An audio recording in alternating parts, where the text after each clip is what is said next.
Pre 6 meseci na Beogradskoj opštini Zvezdara otvoren je prvi reciklažni centar u okviru projekta SWIFT, koji implementiraju Svetska zdravstvena organizacija, Međunarodna kancelarija za migracije, kao i Kancelarija za projekte usluga.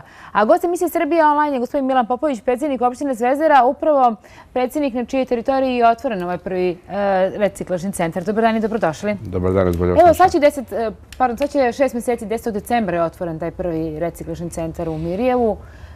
Koji su rezultati? Kakvi su rezultati prvih 6 meseci? Hvala vam što ste mi rekli da je 6 meseci. Meni se čini da je to bilo juče. Ne bih znao da je 6 meseci, verujte da niste rekli. Pa, rezultati su, znate, ja bar uvek sa nešto malo rezerve ili skepse posmatram takve stvari, pogotovo zato što znam kakvi smo. A s druge strane sam prihvatio i ja i moje kolege i koalicijni partneri, svi smo potpuno voljno prihvatili taj projekt jer smo znali da je to jedna od stvari koje nam nedostaje, jedna od stvari kojima moramo da se bavimo.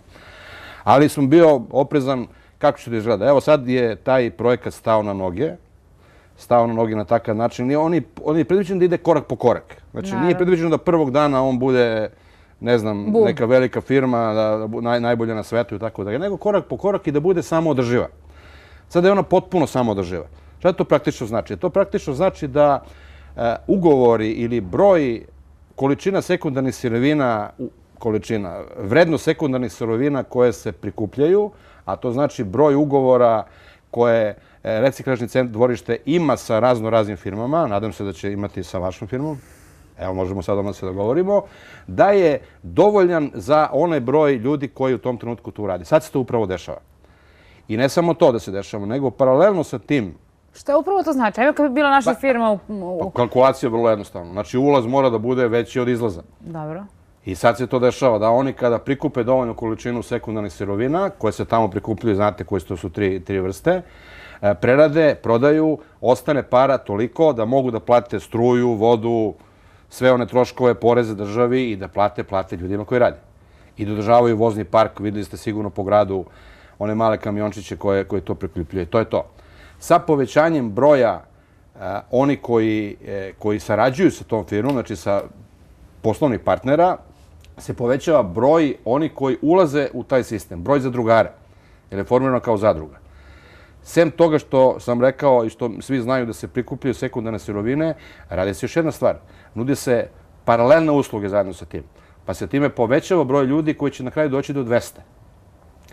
To znači da se nudi čišćenje zgrada, održavanje, se nudi čišćenje naravno podrumi, ono što svi imamo problem. Da, svakodnevno. Kako pun mi je podrum đubreta, opasno je, možda će se zapali, ne znam šta sve može da se desi.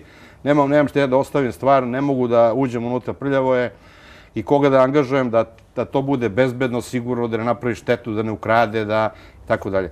Evo, ovo je sistem u kome će to biti potpuno bezbedno. A ono što je meni se čini u stvari najvažnije, a što je muka bila do juče, ja sam čuo pre neki dan od gospođe Dorit Nican, koja je šef kancelarije Međunarodne zdravstvene organizacije ovde u Srbiji, da su sada konačno još 2 beogradske opštine će ući u taj sistem. Jer da vas podsjetim, na početku smo govorili da je Svetska zdravstvena organizacija preko donatora obezbedila 2,5 miliona evra, a da od ta 2,5 miliona evra naš projekat košta 250. Znači, košta 10%. To znači da... Ima za još 10 takvih. To znači da ima još, pa možda ne još 10, neko je veći, neko je manji, možda i 10, možda 15, možda 7. Ali je to muka probiti nešto tako. Zašto je to važno? To sam pričao sa jedne strane zbog toga što se deca školuju, što imate taj neki sistem. Ali šta je ono što je bitno, čime se mi kao narod vrlo retko bavimo, posebno se država ne bavi time? To je preventiva. Ovo je preventiva. Zašto? Evo, učili su i vas i mene, roditelji kod kuće i u obdaništu u školi, perite ruke. Perite ruke pre. Kako to može drugčije se nazove? To se naziva preventivom. Preventiva, naravno. Tako je. Mi smo naučili da lečimo posljedice. Ovo je preventiva.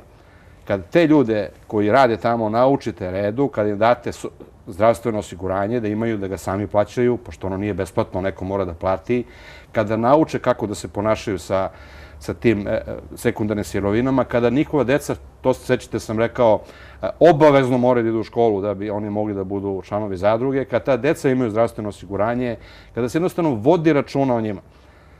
To znači da će biti deca vakcinisana, da će biti, ne znam, sve to što je sastavni deo sistema. To je preventiva. I vi ćete kasnije imati, to neće biti, takva stvar se ne rešava ništa za jedan dan ili za jednu godinu, ali rešava u jednoj generaciji već. Već u prvoj sljedećoj generaciji imat ćete pomak. Da nemate tu vrstu preventive, vi šta proizvodite? Proizvodite, je to stanovništvo koje je socijalno najugroženije? Imate prosjeke na ulici. Tako? Pošto ne znaju šta će. Znači, nemaju školu, ne mogu da se zaposle, šta rade? Prose, kradu, rade pomoćne poslove dok su zdraviji, imaju kratak život, u svakom slučaju je kratak život, a vrlo često su jako bolesni. Ovo je jedan od načina, nije jedini način da ti ljudi iz toga izađu. Dobro, oni su većinom bili neformalni sakupljači otpada i većinom ti ljudi su živjeli u Orlovskom naselju, u Mirju. Da, Orlovsko naselje je romsko naselje, pazite. Ovo ne treba tu brkati pojmove. Nije namenjen projekat Romima. Naravno, ali su veliki deo njih živjeli tamo. Tako je. Većinski broj, najveći broj ljudi koji se bave sakupljanjem sekundarnog sirovina su Romi, to je tačno. Ali nisu samo oni. Pogledajte ko sve prevrće po kontejnerima po Beogradu. Sve više i više ljudi. Nisu samo Romi, tako je. Nažalost. I naravno pričao sam o tome kako će manje papira biti u tim, i ne samo papira, nego i flaše i svega ostalog i metalne ambalaže u kontejnerima. Manje će da se pretura, manje će biti prljav grad i tako dalje. Tako da je to jedna jako značajna stvar. Ne bi imali, sad gledamo ovo što se dešava po Srbiji, mislim da se zove akcija Očistimo Srbiju, što ministarstvo resorno radi. I onda sad imate na televiziji ono užasavajuće slike sa juga Srbije, kako izgledaju reke. To je prosto da mislite da je to neko napravio scenografiju za film. Ako bude ovakvi projekti, ne ovaj projekat, nego ovakvi projekti zaživeli, mi ćemo vrlo brzo moći da kažemo ostali smo bez tih deponija koje sada imamo. To je za nekoliko godina može se očisti. Ovo može se jednokratno se pokupi sada, ali posle toga neće biti proizvodnja novog otpada na takav način. U prvom trenutku tog 10. decembra bilo ih je zaposleno 12. Tako je. Koliko ih danas ima? Ili ih ima više? Ima ih više, verujte mi, ne znam tačno, ja baš u detalju ne pratim. Znači raste? Ali raste svaki dan, raste na način koji sam vam rekao. Znači oni neće zaposliti kapacitet centra je otprilike 200 sa svim tim pomoćnim poslovima. Neće zaposliti 200, ne mogu da ih plati. Nego će sa povećanjem obima posla i sa povećanjem vrednosti koja ulazi u tu zadrugu će se povećavati broj zadrugara. A oni će se pripremati, analizirati, jer ne može svako da uđe u zadrugu. Morate da imate čitav niz tamo stvari, da ispunite Svetska zdravstvena organizacija, to prati. Mi pratimo bočno da, kao opština, da pomognemo, da utrčimo kada je to neophodno da bi pomogli, ali imamo zaista izvanrednu saradnju i moram da kažem da je naše iskustvo sa Svetskom zdravstvenom organizacijom više nego odlično. Jer oni mogu na svim opštinama da prikupljaju taj otpad? Nisu ograničeni samo da to bude opština Zvezdara? Nisu, mogu da sklope ugovor sa bilo kim, iako ko znamo, oni čak imaju, ne čak, nego jako je daleko, ali i ovde negde blizu. Mislim da ne prelaze mostove zbog toga što je to skupo. U transportnom mjestu je skupo, tako je, ali može da se, teoretski je to potpuno dozvoljeno. Ali ima još uvek jako veliki broj preduzeća koje gravitiraju, koje proizvode taj otpad, svako proizvode tu vrstu otpada, koje gravitiraju u tom tamo regionu Zvezdare, u Starom Mirjevu, da mislim da nije neophodno dođu čak do vas, ne brinite, neće doći. Da li je uspostavljena saradnja sa malim i srednjim preduzećima? Pa to je to. To rade. To radimo mi sa njima, pomažemo. A koliko je? Znate broj koliko je? Ne znam. Pa možda da pozovete direktora da dođe jednom prilikom u goste da vam date statističke podatke koji su možda značajni za neku opštinu, drugu u Srbiji koja bi se sutra opredelila da se bavi ovakvim poslom. Mislim da je to... A dobro, ste vi razgovarali s tim ljudima koji rade tamo? Kako da ne? Šta kažu oni? Pa ljudi su sve... I ovo na neki način ima prvo pravo zapošljenje, pretpostavljam. Većina jeste. Ali je... Prva stvar je neverica.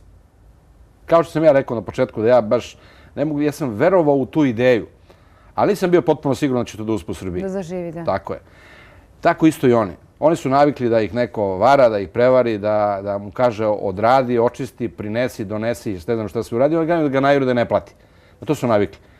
I sad da mu neko kaže, slušaj, imaćeš socijalno osiguranje, dobit ćeš zdravstvenu knjižicu koju možda vidim samo na televiziji, do tada dete mora ti ide u školu, to je malo problem. To je najveći problem. A to jeste problem, ali mislim da je to, moramo da istrajemo u tom, jednostavno moramo. Da, ali on će jednog dana možda njih naslediti na tom poslu. Pa nasledit će ga možda nekom drugom poslu, u svakom slučaju dete neće biti na ulici. Neće prositi, neće prati šofer šajbne na silu, kao što sam čuo da većina radi i tako dalje. Neće krasti i tako dalje. Tako da je sada kako odmiče vreme, oni koji su unutra, oni su u stvari emiteri emiteri tog signala ili toga šta se u stvari dešava tamo. Oni znaju da svakog prvog dobiju platu, znaju da je ta plata izvesna i sigurna ukoliko ima posla, a bit će posla ukoliko ga obave kako treba. Neće se preigrati pa praviti sistem, što sam vam rekao, veći nego što mogu finansijski da podnesu i to je paket koji za sada daje rezultat. A taj paket je u stvari potpuno promišljen i osmišljen od strane onoga koja je to finansirao.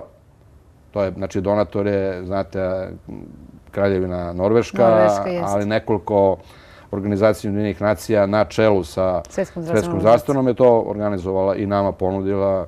Ponudila i gradu Beogradu u nekom sekretarijatu, pa koliko ja znam nisu našli zajednički jezik, što me vrlo iznenadilo. Dobro, je li opština čistija kad postoji ovaj reciklažni centar u Mirjevu?